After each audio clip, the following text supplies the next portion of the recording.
नमस्कार दोस्तों, स्वागत है आपका हमारे YouTube चैनल मैथ कैसे सीखे में। अगर आप भी कक्षा 10 की तैयारी कर रहे हैं तो ये क्वेश्चन आपके लिए है। इसमें दो समीकरण दी गई हैं, एक समीकरण 1 और एक समीकरण 2। इस समीकरण को आपको प्रतिस्थापन विधि से हल करना है। आपको क्वेश्चन कुछ इस तरह मिलेगा, निम्नलिखित समीकरण युग्म को प्रतिस्थापन विधि से हल कीजिए। इस क्वेश्चन को हम प्रतिस्थापन विधि से हल करेंगे। सबसे पहले देखिए, इस तरह के क्वेश्चन में आपको दो समीकरण मिलेंगी। जैसे हमारी पहली समीकरण क्या है, 2x + 2y = 6 और दूसरी समीकरण है x + 3y = 5। तो इसे क्या करेंगे हम, 2x + 2y = 6 को समीकरण नंबर 1 और इसे समीकरण नंबर 2 मान लेंगे।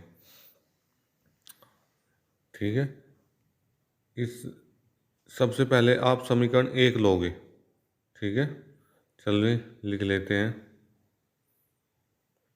दो समीकरण हो गई, अब लिखेंगे हम समीकरण 1 से। ठीक है, अब हमें समीकरण 1 लेंगे, यहाँ से हम निकाल लेंगे y का मान। ठीक है, तो क्या हो जाएगा, पहले आप क्या करोगे, सबसे पहले आप समीकरण लिख लीजिए। क्या होगी, 2x + 2y = 6। ठीक है, अब x वाले पद को हम ले आएंगे इधर दूसरी साइड 6 की तरफ। ठीक है, तो 2y यहीं रहेगा और 6 माइनस कितना हो जाएगा, इधर प्लस का है तो दूसरी साइड जाकर माइनस का, तो -2x। अब उधर y के जो गुणा में है कितना है, 2, तो दोनों पदों को आप दोगे 2 से भाग। चलिए क्या करोगे, 2 से भाग देने पर, चलिए लिखते हैं।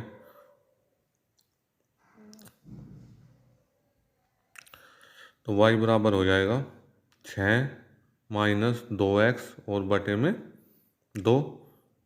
अब इस 2 से क्या करेंगे, इन्हें भाग दे देंगे। y बराबर कितना आया, y बराबर आया है 3 माइनस, या ऊपर से 2 कॉमन ले लो पहले, कोई नहीं, -x, 3 - x हो गया। जब 2 के अंदर गुणा करोगे तो दोबारा फिर क्या हो जाएगा, 2 × 6 और 2 × 2, 2 से 2 खत्म, तो y बराबर कितना आया, 3 - x। ये होगी समीकरण नंबर 3। अब ये जो y का मान है, ये समीकरण 1 या 2 में आप किसी में भी इसका मान रख सकते हैं। तो आपको वहाँ से क्या, किसका मान मिलेगा, वहाँ से आपको मान मिलेगा x का। चलिए देखिए किस समीकरण में रखना चाहते हैं आप।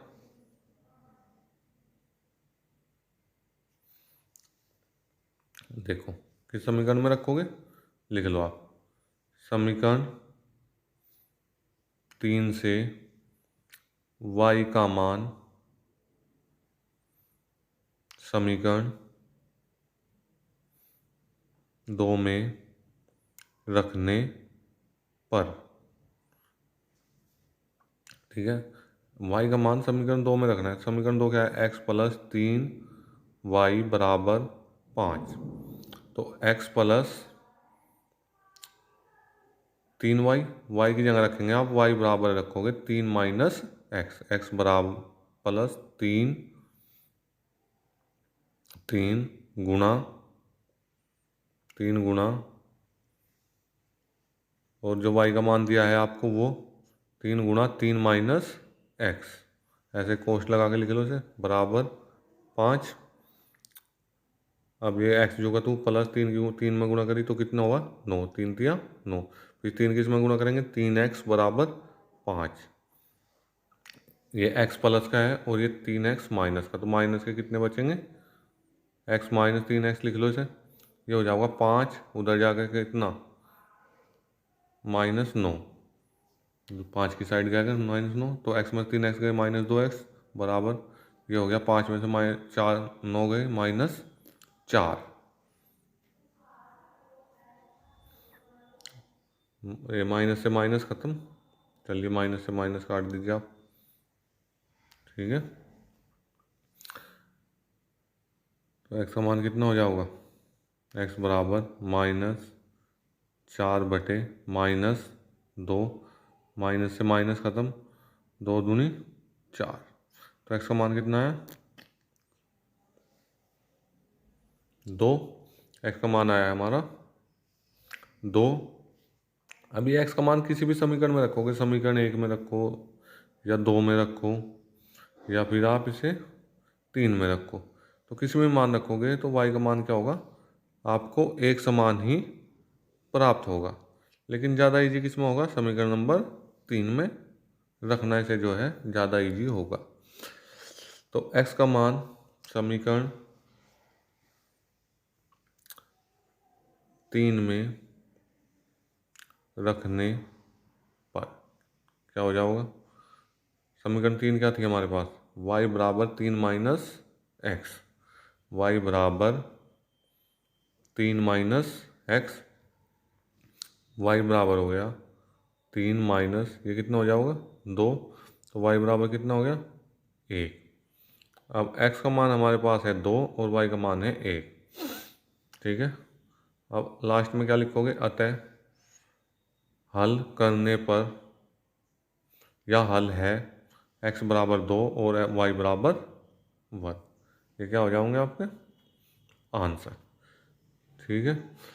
चलिए ज़्यादा परेशान होने की ज़रूरत नहीं है, ये हमने प्रतिस्थापन विधि से क्वेश्चन सोल्व किया।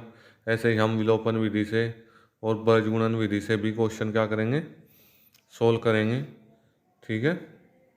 ये हमें जो क्वेश्चन दिया था, सबसे पहले हमने y का मान निकाला, y का मान निकाल के इनमें से किसी भी एक समीकरण में रखा, वहाँ से हमें x का मान प्राप्त हुआ और उस x के मान को फिर हमने क्या करा, उन्हीं तीनों समीकरणों में से किसी एक में रख दिया। जैसे इसमें 3 में रखा तो क्या हो जाएगा, हमारा क्वेश्चन सोल्व हो जाएगा और y का मान भी हमें प्राप्त हो गया। तो ये जो x और y के मान हमें प्राप्त हुए हैं, ये क्या होंगे, हमारे हल होंगे, ठीक है। चलिए एक क्वेश्चन और देखिए, आपने निम्नलिखित प्रश्न को प्रतिस्थापन विधि से हल कीजिए। x + y बराबर 5 और 3x - 2y बराबर 2, ये क्वेश्चन दिया है आपको। इस क्वेश्चन को हल करने के बाद आपको आंसर जो है कमेंट बॉक्स में बताना है। x और y का मान क्या करना है, ज्ञात करना है और कमेंट बॉक्स में बताना है। ऐसे ही हेल्पफुल वीडियो देखने के लिए हमारे चैनल को सब्सक्राइब कीजिए। धन्यवाद।